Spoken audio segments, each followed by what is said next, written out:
Okay, just hit 7:30. So, good evening, everyone, on this beautiful spring Tuesday night. I think right now we have 70 folks on, and maybe that number will grow. So, first and foremost, on behalf of our NJFOA off-season Zoom training committee, we apologize for having a missed meeting back in April. Just a lot going on with a lot of folks, and we apologize for that. We appreciate your coming on tonight. And we'll try to certainly make this 1 hour worthwhile. As you saw earlier today, potentially anyway, registration for our fifth annual clinic on August 1st, 2026 at Raritan High School in Hazlet opened this morning. Just a couple quick thoughts. It's Saturday, August 1st, and it will be the same time frame, basically registration at 8, and we'll be out the building by 1:45 with your hoagie in hand, that kind of thing. And that the fee will remain the same. There's no increase. It's $60 as it was in 2025. You will get another nice T-shirt. This one's from a different vendor. We used it in a college clinic that we conducted back in February, 3 months ago, and it's a very nice shirt. You can certainly wear it under your NJ FOA T-shirt and that kind of thing. So, again, we're excited about the clinic. I think we have a good program. We'll do something a little bit different this year. We've never tried it. Our committee has met, I think, 3 or 4 times in the off season so far. But at any rate, one of the things we're going to introduce is called a coaches roundtable. We've never tried it. We're going to try it with some high school coaches in New Jersey, and we've used that format in some college situations, and we'll certainly adapt it and vary it. But I think I think you'll find that pretty interesting for those folks that come. So please don't hesitate getting involved by registering. And again, the fee remains at $60 for 2026. Beautiful high school. And again, a little bit of a change. We'll still have two breakout sessions. They went over very well last year. Just as a quick reminder to everyone, Steve Citro does a phenomenal job recording responses, like post-clinic responses. And the breakout sessions have proved to be very popular, and we're certainly going to keep that feature. And they'll be for the same length of time. We're not about to tinker something that doesn't work or isn't broken. So, all right, Steve. With that said, tonight, as you all know, is free kick and scrimmage kick night. And what we've done primarily, Steve, 99%, Steve, he's gone through and we'll look at these plays one at a time and really break them down, really peel back the onion. Just want to make a few prefacing comments about these plays. Some are from NJSIAA games in 2025. Most are not, but we have, as you can see, the first still shot right now. We have field goals, we have kickoffs, we have onside kickoffs, and we have punts. And I think everyone would agree that maybe the most neglected aspect of football from an officiating standpoint is the kicking game, and yet it's a huge part of the game. So as we kind of settle in tonight on this beautiful Tuesday evening, again, thank you for coming. I'm happy to tell you that this video is not from the state of New Jersey.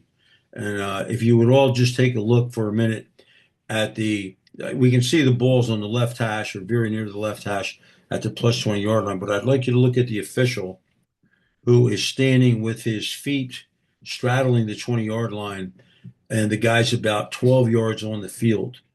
So please take a real good look at that and say to yourself, never. Okay, I've never seen anything like this in my life, at least this century. And I see a few people chuckling.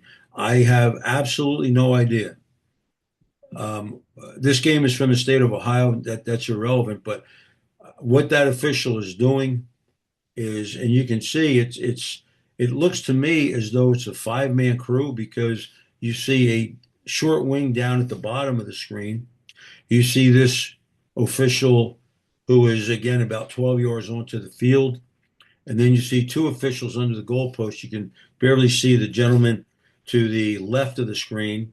All right. So by my count, and the referee is, as you can see him, looking into the holder and kicker. I'd like a little bit wider, frankly, and maybe right around the 30-yard line. So he's kind of no deeper than the kicker and no shorter than the holder, so to speak. We're going to show you a punt later on, but a referee is literally on the sideline. That's no good either. But so take a look at the pre-snap positions, and also note here this game in Ohio with this kind of mechanic, they have a play clock. You'll see a play clock there to the right of the official under the right upright, and you see it's counting down to 5 seconds. So this team obviously wants to snap the ball prior to the play clock expiring. But again, take a look at this official and just please make yourself a vow.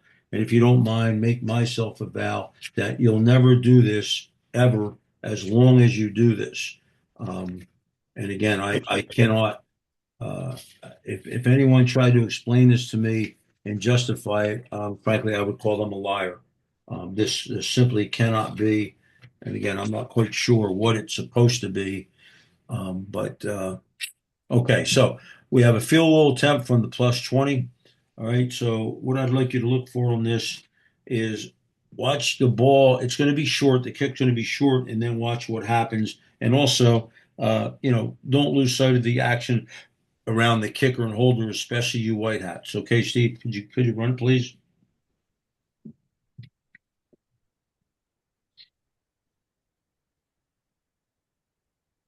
Okay. Now, there's a lot going on Oh, here. Some not real good. Please feel free to go in the chat box, and if somebody will monitor it, I'm sure. Steve, run it again so everybody gets a second look at it, please. And first and foremost, look at the official at the bottom of the screen. Okay, as the kick goes, the bottom of the screen. Now this guy comes. All right, if you come in on that, and that's fine. You want to come in at an angle about 3 to 5 yards deep towards the backfield, kind of like a 45-degree angle. All right, because the offensive line kind of gets pushed back. That's a really good optic on video when an official does that. The official who was standing at the 12-yard marks, you can all see he is still standing at the 12-yard marks. Again, I'm not sure what mechanic that is or isn't. Bob Masucci, it looks to me like your mouth is wide open, wondering what in the world, what is that? Um, no, I was eating supper. Oh, well, that'll explain it. Okay. So I don't know. And watch the official under the goalpost too. He is signal. He's giving the NFL touchback signal before he gives a no good signal. I don't think you want to do that. The first and foremost thing is the kick is no good, and that should be sufficient. One signal is sufficient. He gives the touchback signal and then gives a no good. That's superfluous. No need to do that. One signal is sufficient on any play in a football game. Uh, the referee does not call. He does not call uh, roughing. I think he has running at the kicker is what I'm getting at, and I think that's okay. That's a judgment call, of course, and there's certainly contact there. But the ball itself, if you look at the ball itself, it lands in the end zone. Can someone type in the chat box? What does that automatically mean in a high school game where any kick for your scrimmage goes into the end zone? All right, right, 20-yard line, right, exactly. And Scott Hodge, you are correct. This actually is a six-person crew. The umpire is apparently in the offensive backfield. So why that short wing is on the 12-yard line now to me becomes an even bigger mystery. But it is what it is. So, okay, any other questions, chat, comments, anything at all um, about this particular play. So with that said, with the snap at the 20, the kicker's in the end zone, it's no good. We know that team R, the receiving team, where will they put the ball in play? All right, 20-yard line. And will they get their choice of lateral location would be my next question. What's the answer? Anybody? Yes or no? Yeah, Yeah. Mike D'Ambrosio, you must run some kind of a podcast, Mike, but that's exactly right. They would get their lateral choice of lateral location. All right. So what to learn from this play? Underneath official, give the no good signal. That's all you need. Okay.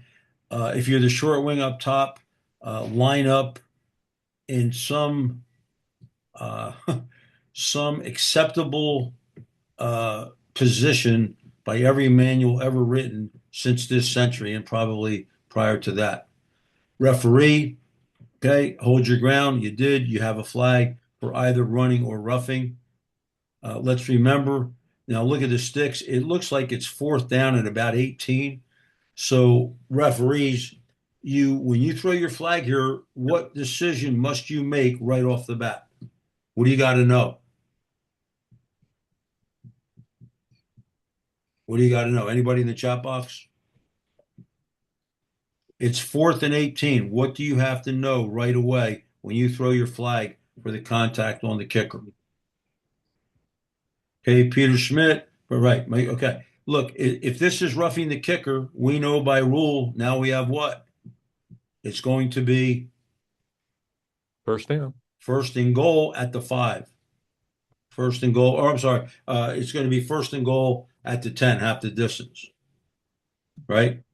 Mm-hmm. If we call it running into the kicker, then it simply becomes fourth down from the plus 15, and it looks like it'd be about fourth and 13. The line to gain looks to be about the 2 yard line.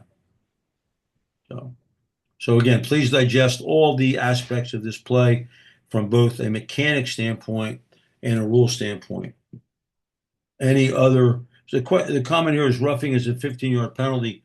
Bob, are we going to go the full 15 or half the distance because the ball's at the plus 20?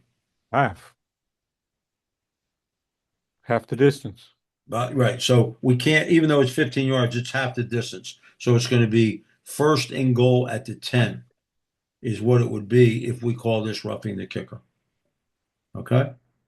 All right. Very good. Thank you, Joseph. No problem, Benson. All right. The second play here is also another play not from the state of New Jersey. Now, this is a very unusual play, but a play that probably happens with, I won't say a lot of regularity, but when it does, it might catch us by surprise. And let's look at this just from a mechanic standpoint here. Take a look at the official under the goalpost. I'm not quite sure if the guy's late getting to the party, but you can see he's kind of like running back to be under the goalpost. And clearly, Team A, the kicking team, is obviously in field goal formation with the holder, the kicker. Now it's going to be a 40-yard kick from the 30-yard line, but high school kids can make that in some cases. But look at the official under the goalpost by the pylon at the hash marks. It's like I said, he's like running backwards here. You don't want to be late to the party. You'd like to be stationary under the goalpost, right, before a kick is made. I mean, this is not an optic I would like to see. And it looks to me as though this is a 5-man game. And I think what happened here is that official is probably the line judge or the linesman. I don't know if they switch at halftime up top because there's no official on the wide side of the field at the line of scrimmage, the 23-yard line. Mm-hmm. So that's my guess. I don't know that, but that's my guess that he's probably hustling back. But at any rate, again, that team is probably huddling up. The play clock hasn't even started, unless it's just at 25, just by coincidence. I don't know. But this is not the best optic pre-snap that you could possibly have. Okay. I'm not sure what 32-0 George means. Aware of the situation. I'm not sure what you're saying there, George. If you want to articulate that, please feel free. But at any rate, I want you to watch the holder here, everyone, number 21 in black, and just fixate on him, if you would, please, for the time being, as Steve runs the play one time and then he'll do it over.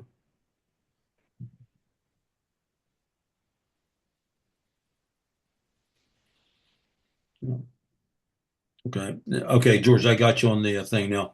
Now take a look at this play. Extremely unusual. I don't know where the 32 nothing. It shows the visiting team with 28 here, but at any rate, that's okay. That's irrelevant. But watch 21 again, and then have your mind play the play in your mind. Have your mind play the play in your mind. If you're a referee. Oh, Okay. Anything jump out to anybody here? oh yeah. Oh yeah, maybe, whatever. Okay, holders, right, okay, right, okay, exactly. I think 3 or 4 guys, okay. When the holder here, when he catches the ball in high school and his knee's on the ground, guess what? The only way the ball remains alive is the guy actually goes through and what? Rises. Kicks it, right? If he stays on the ground and pitches it back or throws it, It's an immediate what, as many of you have here. Dead ball. It's a dead ball.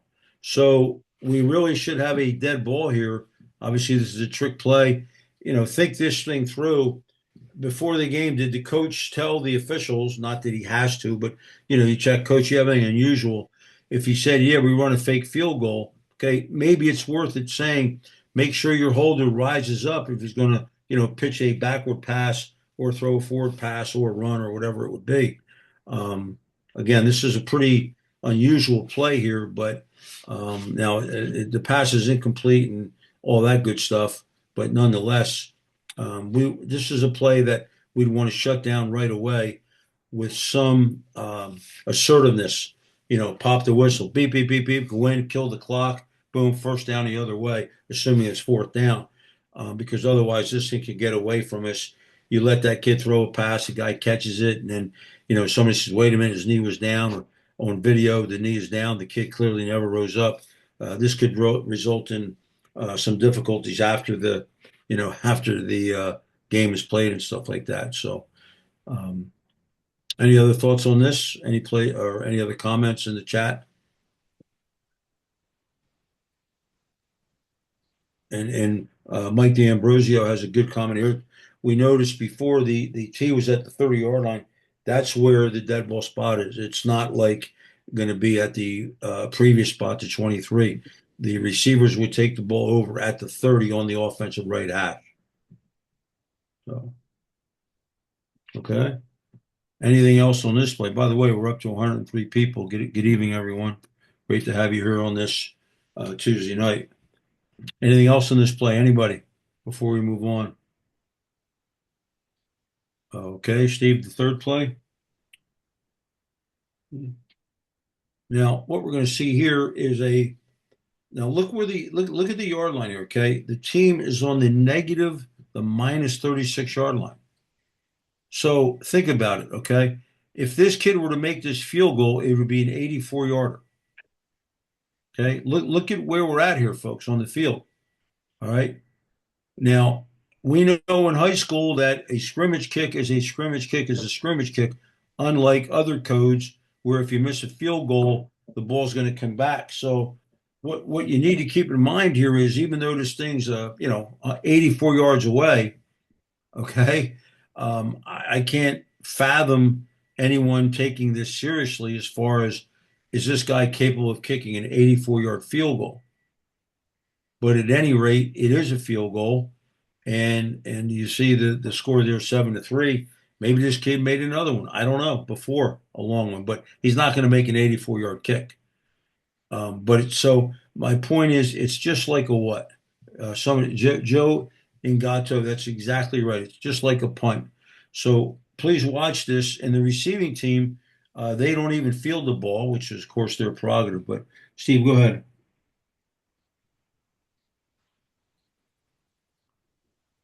Now, the kid kicks it pretty far, and look at the ball. Oh my gosh. Yeah. So if we stop it right here and that official got down, I don't know if he's under the goalpost and ran up or what, but where will the receiving team put the ball in play at here, folks? Right there. Right. So in essence, I mean, this is like a 63-yard punt. It's just that it's a quote unsuccessful field goal.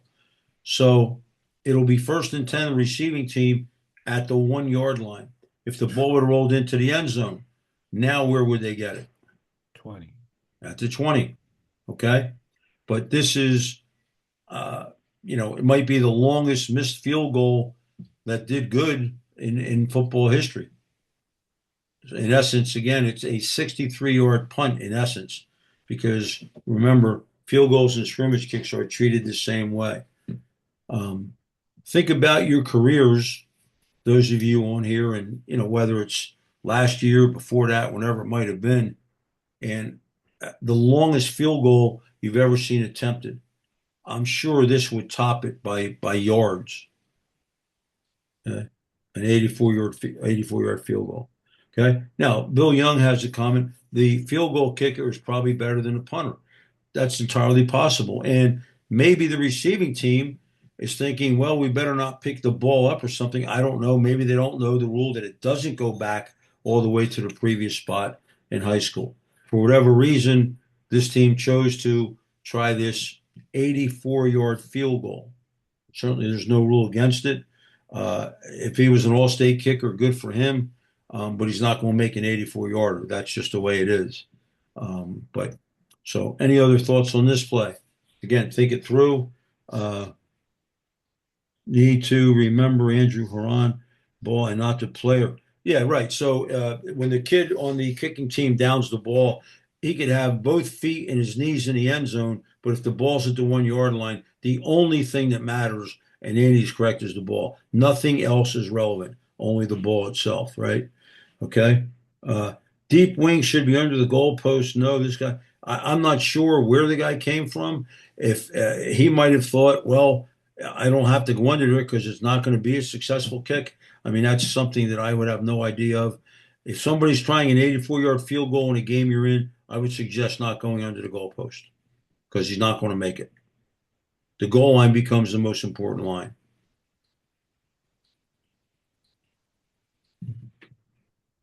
Think it through. The kid is not going to make it. It's that simple. It's that black and white. Okay, the next play. This is from the state of North Dakota. Look at the one team, Bismarck. Okay. At any rate, 4th and 5. We're in the first quarter of the game. And what you're going to see here, all right, on a punt play, the left side of the line, you might have potential holding here. But the main thing is try to watch the receiving team player. Okay. Try to watch the receiving team player as the ball is punted here. This is a kind of an unusual play. I don't know how the kid gets to where he got to, but Steve, please run it once and then be prepared to show it again.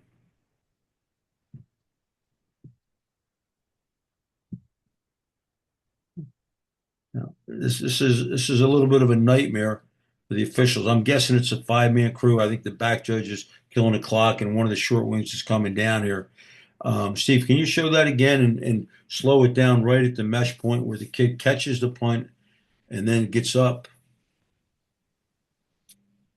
Okay, so we know right here at the 18-yard line, the kid's down, and now he gets hit here by a kicking team player. Go ahead, Steve. Okay, I think we should have a foul. This is my point. I think that's a late hit. Yeah, Um, I think it should be a dead ball, 15-yard personal foul, late hit, taking it from the 18 out to the 33. It's not a fair catch. I understand that, but as soon as he catches it, we know the ball's what? dead. The ball's dead. And the kicking team players have some responsibility for knowing the rules.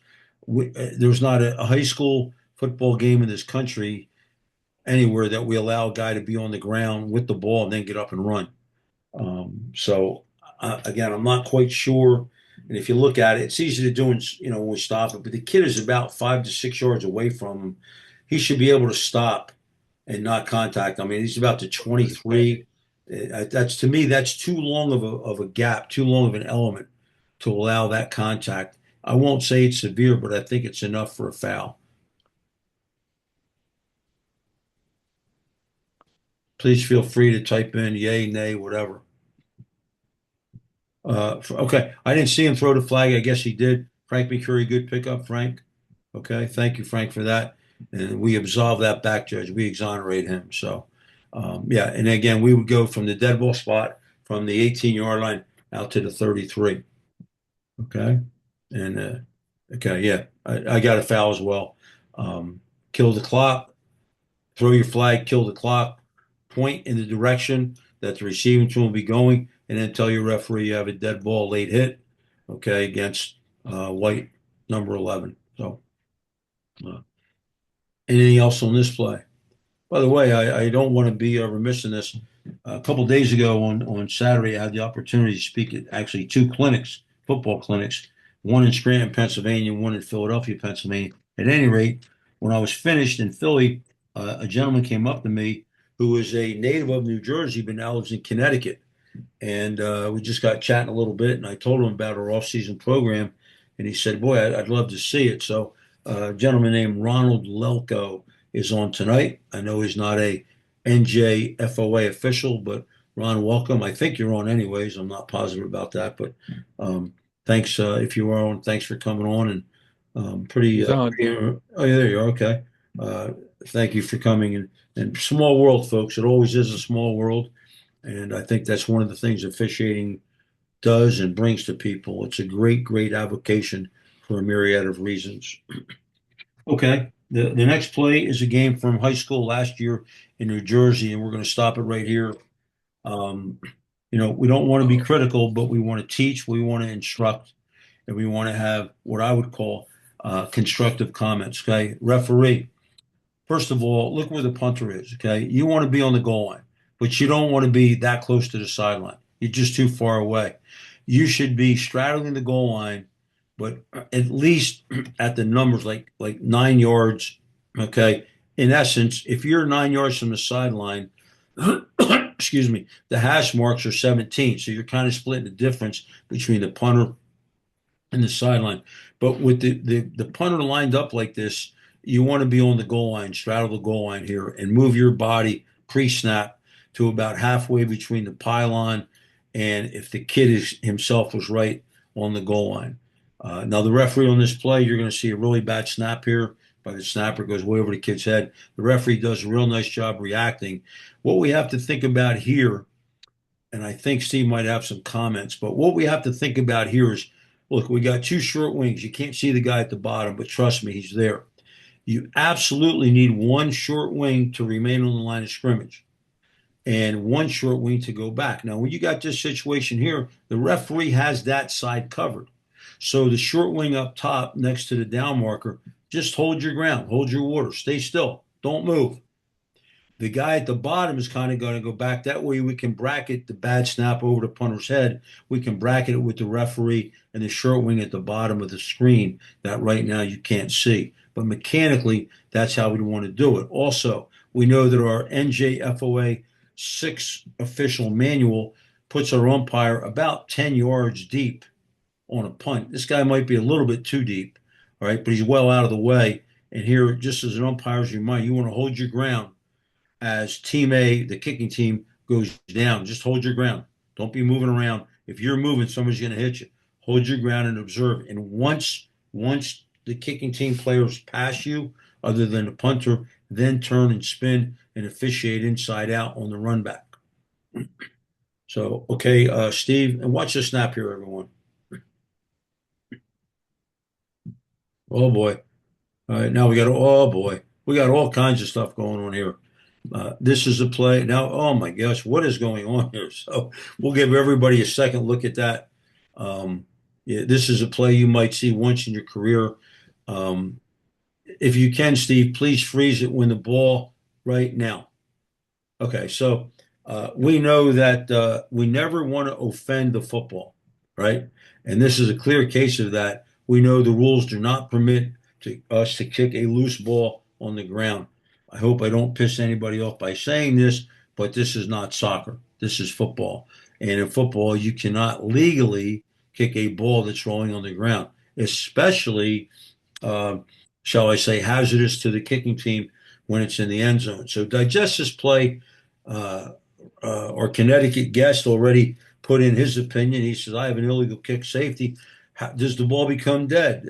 It does not, right? So No. we could let the receiving team field this ball. Okay, so it goes out to about the 25-yard line, I think. All right, Steve. And a kid picks it up and runs with it. Can he do that? Sure. Absolutely. So we could have a safety or the receiving team ball 1st and 10 at what looks like the plus 17-yard line on the left hash. So Joe Ingato, correct. You're treating this exactly like a fumble, other than it's a flag for illegally kicking the ball. You can't do that when it's rolling on the ground. So again, this is a type of play that neither coach and frankly nobody in the crowd obviously is going to know what the heck's going on here. What are the receiving team's options? Now, just suppose hypothetically it's the fourth quarter and the receiving team is losing 8-7. They might very well choose a what? A safety. That's correct, Yeah. Frank and Mayo. On the other hand, if they're losing 14-6, they might want the safety or they might want first and 10 at the plus 17. So it's imperative, it's crucial that we understand exactly what's going on when it's going on and then decide, okay, we want first and 10 at the 17. And of course, if they would take that option, as Mike has here, then there's no tackle into it. It's just they get the ball to 17-yard line, first and 10. So, and Bill Young is absolutely right. You would absolutely have to explain this to the coaches because they have no clue, no clue. If you had a microphone here, it'd be great as a referee. I don't know if we can make a good announcement or not. It's so unusual, but the point of it is you have to give the receiving team options, and it would absolutely have something to do with the time and score, without question, without a doubt. So highly unusual play.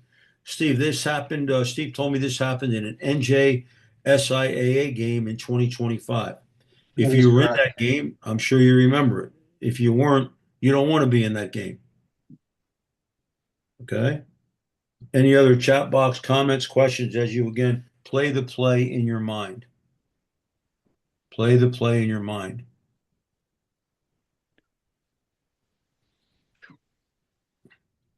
Okay. All right. This here now, uh, some of you have seen this play because I think Bob and Jerry Picasio might have shown it earlier in the winter. Um, Look, we all try to be, as I said earlier, positive, constructive, whatever. But and I'm not pulling rank here, don't misunderstand me. There was a time when I used to assign high school football as well. But as a supervisor in college and now with the NCAA, and it's a different rule, but if you haven't seen this play, you really need to pause. You need to take a look, and you need to say to yourself, what in the hell are we allowing? This was a Saturday afternoon game in 2025 down in South Jersey. And if you haven't seen this play, you're going to shake your head like 50 times because you're not going to believe it. And if you did see it, it's probably worth seeing again. It looks like a quote unquote simple kickoff. We have if you look, we have it's a, I mean, it's a the kid kicks the ball very well. Steve, if you can try to stop it when the ball goes over, you know what, there, just so everybody has an appreciation of it. Okay, so if we stop it here, that's good. Now look at the receiving. He's running backwards for the ball, and he started right around the goal line. I mean, folks, this ball is going to be at least maybe out of the end zone, and if not, at least in the end zone. And if someone could be kind in the chat box, I don't want 100 and however many people, 105, but we know this is a what? Touchback. Touchback, and every T-back, okay? Well, unfortunately, and this is truly incredible. This is less than a year ago. And here's video proof. This is not an AI thing. This actually happened. Okay. This kid's going to run back and catch the kickoff about nine right here. Look at this. And no one blows the whistle. And he's allowed to run the ball out. And watch what happens to a player not around the ball. Okay. Uh, and we'll get to the comment. Look at the kid at the 26-yard line who gets laid out. We were later told he was concussed and missed, I don't know if it was 3 or 4 games.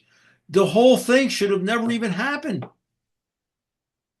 And we got like look at the referee walking around like shit. I better do something here, but I'm now I don't know what that is. Okay, that's the NFL touchback signal. Wrong signal. We always want to stop the clock first. Remember, mechanic. Stop the clock, then give the federation touchback signal, not the NFL signal.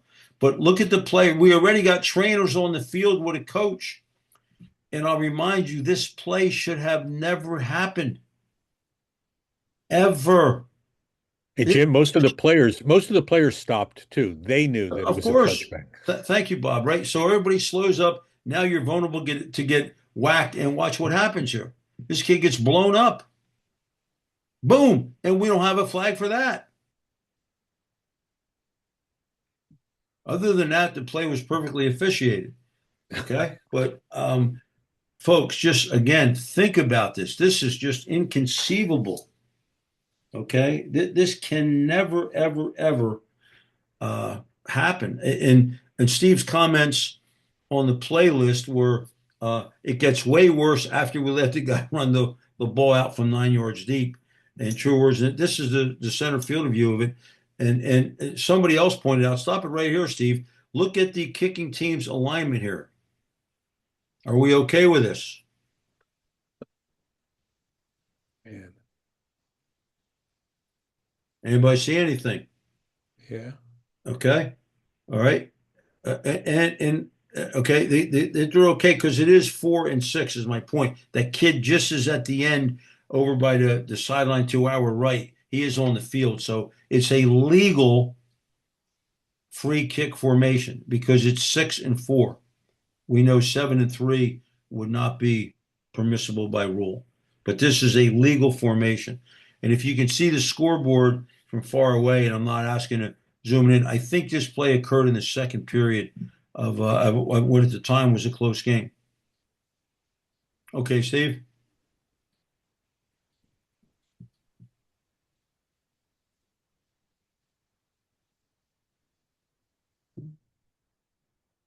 Here comes the kick. And watch the kid at the 26 right here. Boom, just got absolutely blown up. No flag. Okay. I'm guessing we're all watching the ball, which is 9 yards deep in the end zone, but we don't shut the play down. If you're uh, if you're Jim Foligno or if you're Mark Bitar or if you're Jeff Cohen down the shore, and a coach calls you about this, you're going to have a hell of a time explaining how bad this is. And I'm not suggesting it's not my role, but these are the kind of things that, yes, even in high school, get people suspended. Even in high school, this simply cannot happen. There's no excuse whatsoever. And again, if that kid's concussed, injured, in the day and age we live in, there's people whose lives, and there's some on this call, they're attorneys. Okay. I'm not, again, speculating, but stranger things have happened. Officials have been sued. This is not a rule judgment. This is simply a complete lack of knowledge of rules, which is our responsibility. And player safety is clearly compromised. Please do not minimize how bad this is, because this is really, really bad. Any other comments in the chat box? If you were under oath, would you all swear you will never let this happen in one of your games? I hope so. I hope so.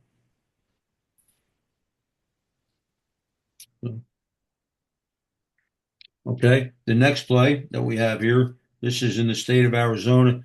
This is an onside kick. We all know how tough they are. Start by looking at the official at the top on the receiving team's restraining line at the 50-yard line. Okay, I don't like that stance. We want you shoulder width apart. We want you looking athletic and try to get as wide as you can. Distance is your friend. Try to get as wide as you can. Distance is your friend. Now, this kickoff, this onside kick, we all know the 50-yard line is the key yard line here. And we know we might have first touching. On the other hand, we might have legally touching at any time by the receiving team. We might have an illegal block by the kicking team if they block the receivers before they're eligible to recover the kick. This is a very tight play.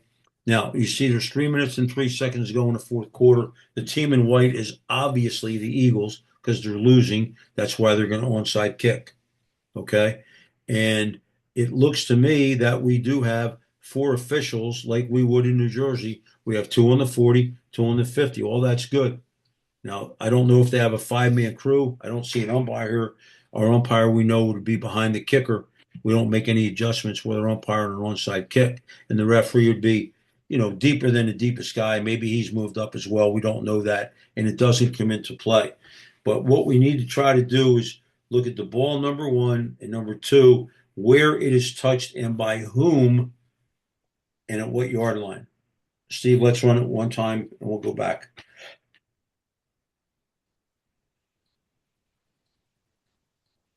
We got all hell breaking loose here. Okay. Now we got the official up there signaling stop the clock. I love that. It gives us a little time, and he's eventually going to signal kicking team's ball. Okay, Steve, go ahead and run it, and then run it from the angle that, okay, signals legal recovery by the kicking team. Okay, now watch what happens when you see it from this angle. Right here, right here. Okay. Now, I think we would all agree that the kicking team touched that ball before it went 10 yards. So we should have mechanically what? What do we do mechanically? Back. All right. A beanbag, right? It's not a foul, but it is a beanbag. And now the ball remains alive, but there's no way in the world it's going to belong to who? White. Right. The kicking team can't possibly keep possession of the ball, even if the receivers muff it and it's eventually recovered by the kicking team, because we can always, by rule, go back to the spot of the first touching. Okay. So I'm not quite sure exactly how. I'm not sure. We're in good position. It's a tough play to officiate, but it's clear that this player right here, all right, in the white, the kicking team, is guilty. Again, not a flag, but a beanbag of first touching. And all you need to remember about this is by rule, the ball's always going to go to the receiving team. Okay. Assuming there's no fouls and a million other things. Okay. So we give the wrong team the ball here. That's not good. We give the kicking team possession. And again, that's obviously an incorrect judgment. My question would be, did we process what happened? Did we see it clearly? Now, you look at the line judge coming across, and you see here a state that has letters on officials' backs. Obviously, we do not do that in New Jersey. But nonetheless, they're having a discussion. All that's good. My question is what? Right now, Bill Young, what would you be thinking? Dave Parfit, what are you thinking? Hey, referee, get your ass up there. You got to get up there. You're eventually going to adjudicate this, okay? All right, but I would want you involved in that discussion as well, okay, to make sure that we're not missing a T or missing dotting an I or crossing a T. Maybe somebody has something out. Bill Young, exactly. Let's talk about this. What do you have? What do you have? Okay, are we on the same page here? Because plays like this are big plays. Anytime we have a planned onside kick, it's obvious it's late in the game and somebody needs to steal possession. Notice I said planned onside kick. That might Another not be thing, the Jim, case, certainly. no, I'm surprised. Bob, I'm sorry. nobody signaled to start the clock, but yet I think 6 seconds rolled off. Okay, and we would. And that's a great point because if the ball is first touched, by rule, the game clock does Game not clock doesn't start. It does not start. Okay, so there's a lot going on here. There's a whole lot going on here, but we kind of screw this up pretty bad. And we can always fix it after the fact. You got first touching, okay, then we're going to give the ball to the receiving team, drop a beanbag late. And if you drop a beanbag, then it really helps sell the concept of first touching. Okay. Anybody chat comments here? Let's summarize this play again. What did we do wrong? Number one, we never got a beanbag down. Number two, we allowed the clock to run when it should not have run by rule. And number three, we gave the wrong team the ball. Again, to be a little bit cynical, other than that, everything was great. I'd love to know what the line judge was coming over to talk about. Wow, that's one of those mysteries that will Yeah. forever remain such, I guess, right? But it's a good point. He's probably coming across as, what do you have? If I have anything different, whatever. And to Bob's point, maybe not directly, but on a play like this, many times, folks, the far away off wing has a better look at it because there's less of a cluster of players in his vision than the guy who's close to the sideline. I'm not saying that happened here, but it should. And Frank, as I said, Frank Amio, without a doubt, the referee's got to hustle his ass up there and get involved. That's why you're wearing a white hat. Okay, we're having a discussion. Okay, I want to hear first. If you're a referee, hear first, and then, if necessary, ask questions. Listen first, and then, if necessary, ask questions. That's how you want to handle that mechanically. All right. Any other questions or comments, I should say, about this play? How many of you in this call tonight have been involved in an onside kick and you're praying and hoping things go well? You don't have to answer. I think I know the answer, right? You want it to be very clean and pristine, and this one was not. So you got to be prepared. Again, it's a huge play. We all understand that and know that. Okay, Steve, go to the next play, and then I ask everybody to do a little thing we typically don't do in these, but okay. So now this play here kind of gets back to what someone had said earlier. Okay. Look at the formation of the kicking team here pre-kick. Take a good look at it, and it kind of stands out to you. What am I alluding to here? Only three over here. Who sees it here? The kicking team in white. Only three. Okay, radar is up. I like it, Joe in Gato. All right. Unless somebody comes across, all right, we're going to have in high school, what are we going to do with this if we kick 7-3? What are we going to do in high school? Kill it at the kick. Right. Thank you, Bob. It's a dead ball foul. It's a whistle and it's a flag. Illegal formation by the kicking team. So we're going to put them back to the 35. Again, we understand one of those guys in white up top could come across in motion before the ball's kicked. That would make it 6-4. That's okay. It's when the ball's kicked. But if nobody's coming in motion here, we should shut this down, make it a dead ball foul. Okay. Question: does the flag come from the umpire? Right. So, keep it here a minute, Steve, please. All right. In New Jersey, where are umpires located at? Behind the what? Behind the kicker. Behind the ball. And that's Ball. one, okay. So the referee would also have a look at it, but it's got to be the umpire primarily on it. Okay. He's behind the ball, and he should easily be able to see that he should have enough depth, no more than 10 yards from the ball, 30-yard line, 32, whatever. But he's got to be able to see, I got 3 and 7. So when the guy kicks it, whistle, flag, dead ball foul, illegal formation, 5-yard penalty. Steve, just for the sake of it, run the play and watch what happens, everyone.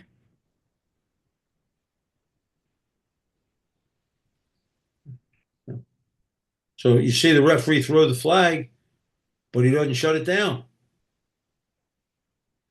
And the kid returns it out to the 43-yard line. So what we should have is a free kick at the 35. And what if we'd have gotten a foul, a low block, who knows what, illegal blindside block, and so on? When do you kill the play, Anthony Robinson asked? When the guy kicks the ball, that moment, that's when the ball becomes dead. Good question. Okay, so it's simultaneous with the kick. That's when it becomes a foul. Reset game clock 2. Dave Race, 100% correct. All right, because by rule, the clock has not started. The ball is dead. And this was, as you can see, by the way, the opening kickoff of the game. Not the way you want to start a game, folks, right? It might all go downhill from there the next 47 minutes and 50 seconds or whatever it's going to be. So, And that's a good reminder that after or before this kick, everybody should have made a note of what the clock says so that you can reset it properly. right. Assuming, Bob, I mean, this is the opening kickoff, so we sure hope Oh, it's at this was the 12 opening kick. minutes. Oh, I Yeah, guess it was. I'm yeah, seeing. but that's all right. I think John Becker's on here. I know he would have the clock at 12 minutes to start the game. So, and I'm sure every other clock operator would as well. And yeah, you got to reset this thing to 12 because the play didn't happen. And God forbid, nobody got hurt, nobody got concussed, all that other stuff that, again, you talk about that play, the South Jersey play. This is bad officiating. There's no way around it. We can all, if we wish, bury our heads in the sand, but you don't get anything out of that. We make a mistake. The best thing we can do is have the intestinal fortitude to admit to ourselves and our crewmates, hey, I blew it, we blew it, whatever the appropriate thing is. Let's get better. I think a long time ago, someone told me it's okay to make mistakes as long as you don't repeat them. So think along the lines, okay, in that regard. Think along the lines in that regard. Okay. So in the last 10 minutes here, I think we showed 10 plays. This is the last one here, the last play. And then I'm going to ask everybody to do a little something. But okay, this is an NJSIA game from last year. Okay.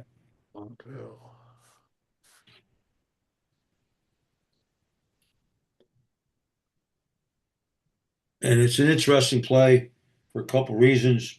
Number one, go back, if you would, Steve, look at the kickoff itself and look at the kicking team. Okay. Look at down the bottom, team in green here. All right.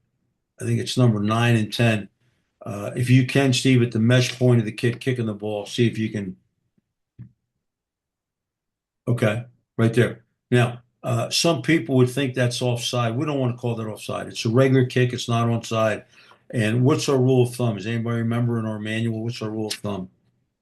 What would make this a dead ball offside is my question. Foot down. Anybody? Okay.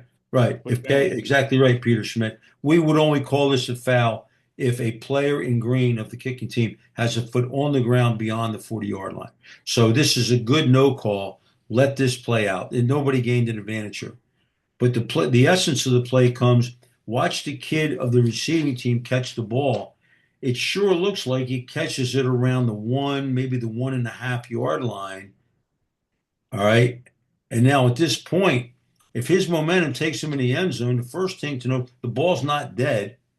But the second thing is, it's not a touchback. What we do here, we blow this dead and give it a touchback. I don't think that's correct because I think he has the ball in the field of play. And therefore, there's nothing here that kills this play at this point. Nothing. I understand the angle isn't good. And by the way, look at the official up top on the goal line. That's no good. You just want to straddle the goal line extended. Down the bottom, straddle the goal. Give yourself some distance. I'll repeat the saying, distance is your friend. Distance is your friend. So what we have here, Frank, Mike, whomever else, Joseph, okay? Yeah, I would beanbag this because we might have a momentum exception, but at the same time, the ball's not dead. This guy could run 99 yards for a touchdown. We're not giving him that opportunity, but there's no rule-based reason to shut this play down. Again, pay attention to detail. Pay attention to the little things. I don't know what point in the game this is. It doesn't matter, but it would be applicable regardless of first quarter or second. Okay. There's no way this kid, there's no way the ball's in the end zone when the kid fields the ball. So it's in the field of play. We should be winding the clock. And you see the guy at the bottom, the short wing, is winding the clock, and the referee signaling touchback. I don't think that's too good of a look either.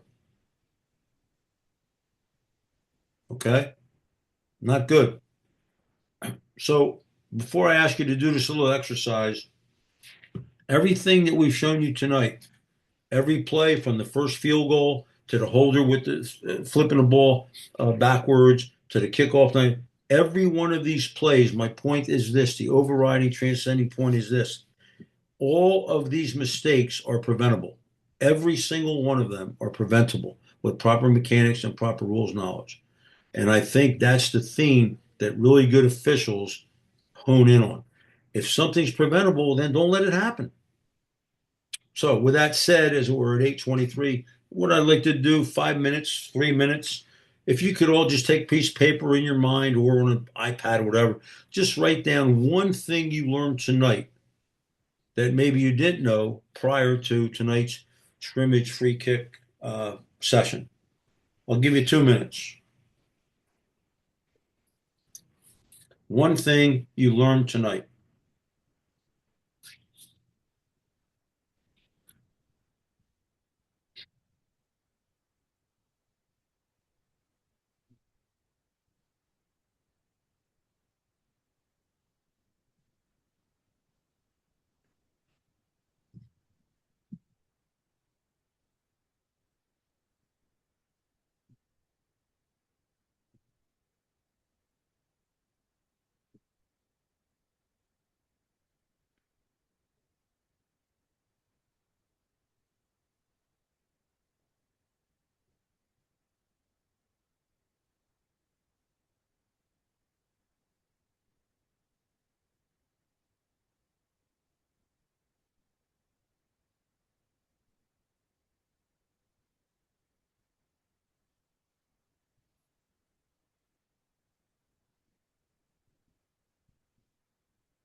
And as you have hopefully all thought about it, if nothing else, I think five people were kind of maybe six, seven now. Everybody's kind of put in a chat box. Let's take a look at some of these, okay?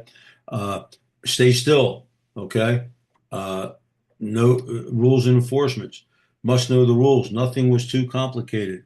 We had opportunity to get things corrected. Well said, Frank Amio. Treat a scrimmage kick with no chance of being made like a punt, okay? Uh, don't be that guy. Beanbag momentum, on-field communications are a must. If you think and read what people have said and perhaps what you individually have written, there are lessons here. Again, I think one of the things that's happening in the officiating industry, and I had a chance to mention this at the clinics that I alluded to previously on Saturday. Sometimes we overcomplicate things. Officiating should not be complicated. If we do the basics, if you have a good pre-snap routine, if you have a good solid knowledge of the rules, if you understand mechanics, where you should be, how you got to move, and what you're looking for, that's how the game slows down for everybody. And that's how we become good officials. And if each of us improves, then our crews improve. And it's literally like how you build it, how you build it. It's almost what I would allude to as an officiating culture, because in essence, that's really what it is. Okay. And if you get everybody thinking on the same page, guys buying in, here it is on Tuesday, May 5th. It's a gorgeous spring night. I'm sure many of you, if not all of you, could have been watching a baseball game, maybe go back to whatever it is, hockey, whatever. Good for you. Right. And I like Anthony Hines, distance is your friend. Okay. But this putting in work in the off season, not everybody does that. And I really appreciate that. I want you to know that our committee appreciates it as well. Again, we apologize for missing the April meeting. And I don't know that we're going to quote add another meeting, but and as you know, again today we opened up registration for our fifth annual clinic. We really hope you give it serious consideration. You have my word, the agenda will be lively, the topics will be good, and you will leave a better official than when you came. For $60, you get a nice T-shirt, you get breakfast, you get lunch, and instruction from some very very fine clinicians. We'll have excellent video and you also get a chapter meeting credit. So, with all that said, does anyone have any further chat comments or anything of that nature? Uh, Anyone at all? Okay. Just a reminder, our next to the last one of these will be on June 2nd. It's on game management and crew communication. And I think, Bob, you're running that if I'm not mistaken. Yes, I am. Okay. So please put that on your calendar. And the last one, I think, is June 23rd, right? By that time, Uh, it's. yes, and that's on rule changes, any mechanics changes, and points of emphasis for 2026. Right. Okay. And that won't, there's not a whole lot of rule changes as we know. Just a couple timelines here. In addition to our clinic, each chapter's meetings will start at some point in August.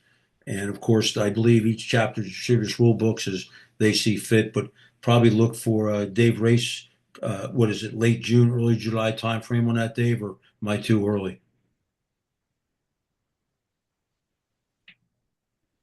Dave's already sleeping. No, just kidding. But at any rate, your chapter people know that. Thank you again for being on. It's right at 8:30. So thank you for the 60 minutes. Stay well, and the season is getting closer and closer. So, okay. Good night, everybody. Thank you. Good night. Yep, see you all.